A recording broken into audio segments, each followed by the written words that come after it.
I would still like a response to my question regarding the inequity that I talked about with the U.S. Department of Veterans Affairs. That is wealth that is passed down, and it's documentable wealth. The same way that the wealth created, or the wealth stolen as a product of slavery, was also documentable wealth. We have numbers that demonstrate precisely how much wealth was stolen, and that's money that in some way could be given back. Now, if we're saying that it's absolutely impossible to give that money back because it's too hard to trace, we'd have to give money to the African tribes, we'd have to give money to people who are no longer exist.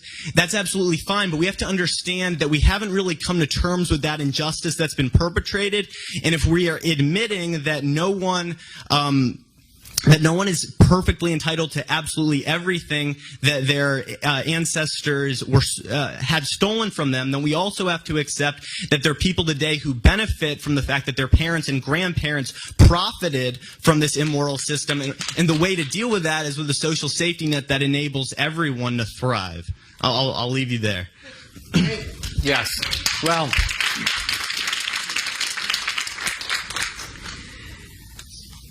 the core of the American system, this will actually answers your question directly, is that what do we do about the conquest ethic of the past? And here there are two options. There are two options. One option is we establish equal rights under the law. That was the solution of the civil rights movement, that we have had race-based discrimination, we've had racial hierarchy. Let's stop.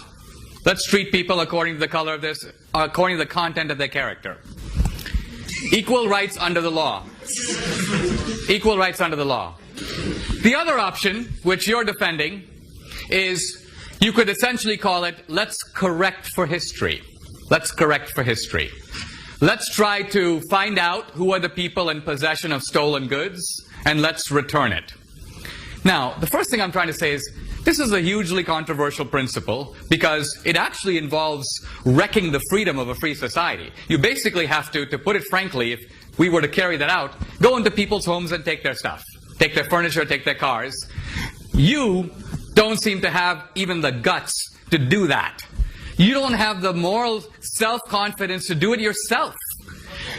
It may be, if I am advocating a rule of social justice and I'm advocating it for the whole society, before I persuade everybody else, let's say I'm a Christian and I believe everybody should give 10% of their wealth to help the poor. And I go, you know what?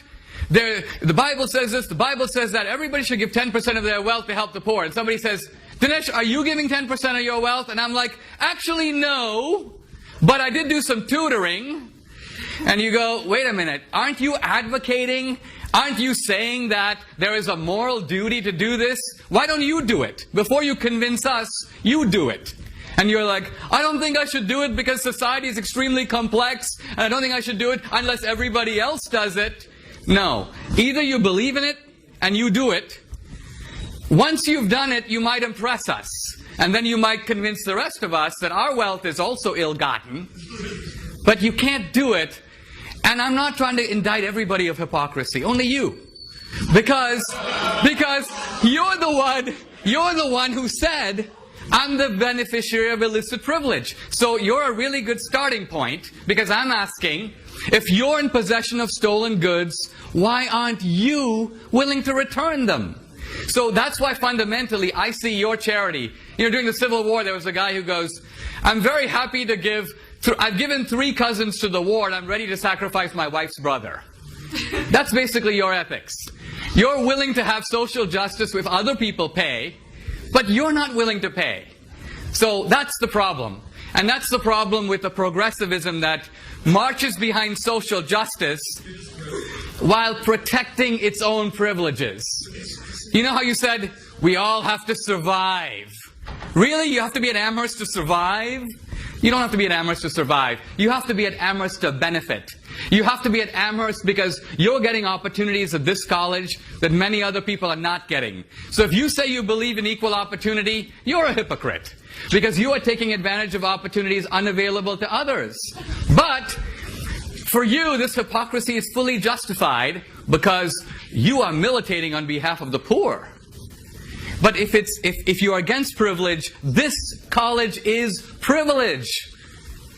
So there's a glaring hypocrisy, and you will never turn your moral mirror on yourself to say, what am I doing about it? That's my point. For you, society should act before you do, to enforce your moral code. Let's take a couple more questions.